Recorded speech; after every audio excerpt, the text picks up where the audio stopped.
Les démons se manifestent à travers la mort, la pauvreté, la maladie, la méchanceté et les crises. Mais ils ne débarquent pas comme ça, sans raison. Ils se manifestent parce que certaines portes ouvertes leur donnent l'accès. Si tu fermes ces portes dans ta vie, les démons seront désarmés et n'auront plus de force contre toi. Alors, quelles sont ces portes qui donnent du pouvoir aux démons? Premièrement, l'ignorance. Si tu ne sais pas que tu es au milieu d'un combat spirituel, tu seras en train de dormir pendant qu'on est en train de voler ta vie. Et même si tu sais qu'il y a un combat, si tu ne sais pas comment te battre, tu ne sauras pas quoi faire pour t'en sortir.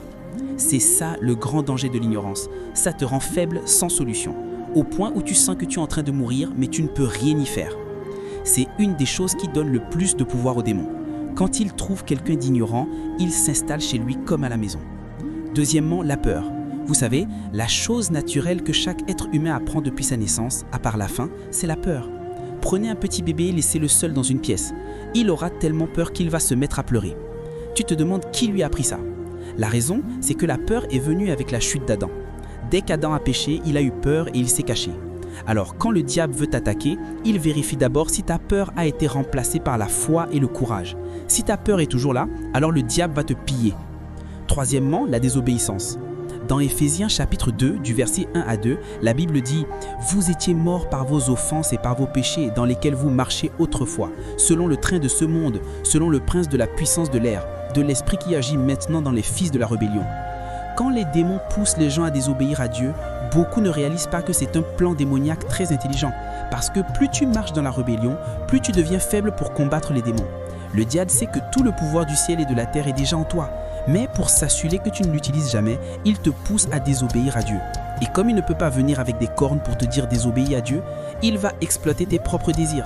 Il va chercher quelque chose auquel tu es faible et il va utiliser cette chose pour te faire désobéir à Dieu.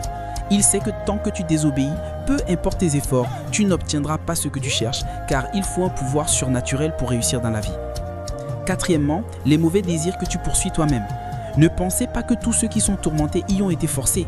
Beaucoup de gens ont eux-mêmes cherché les esprits, ils ont désiré ce que les esprits avaient et ils ont été dépassés quand ces esprits ont pris le contrôle. Tout le monde n'est pas forcé à être esclave. Certains y ont entré de leur propre volonté. D'ailleurs, la Bible dit dans Jacques 1, 14 à 15 que chacun est tenté quand il est attiré par ses propres mauvais désirs. Puis, quand ce désir grandit, il donne naissance au péché. Et le péché, à la fin, amène la mort. Et la mort, c'est une des formes de l'oppression démoniaque. Donc, beaucoup de gens ont marché vers la mort à cause de leurs désirs.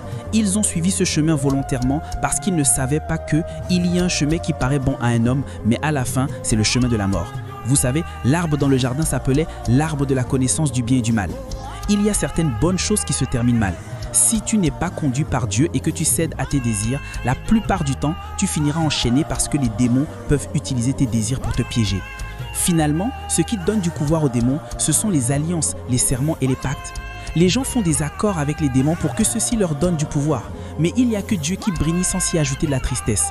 Tous les autres esprits qui bénissent ajoutent de la tristesse à leur bénédiction. Alors, si un homme ne se détache pas rapidement des pactes faits avec les démons, il est déjà sur le chemin de l'oppression.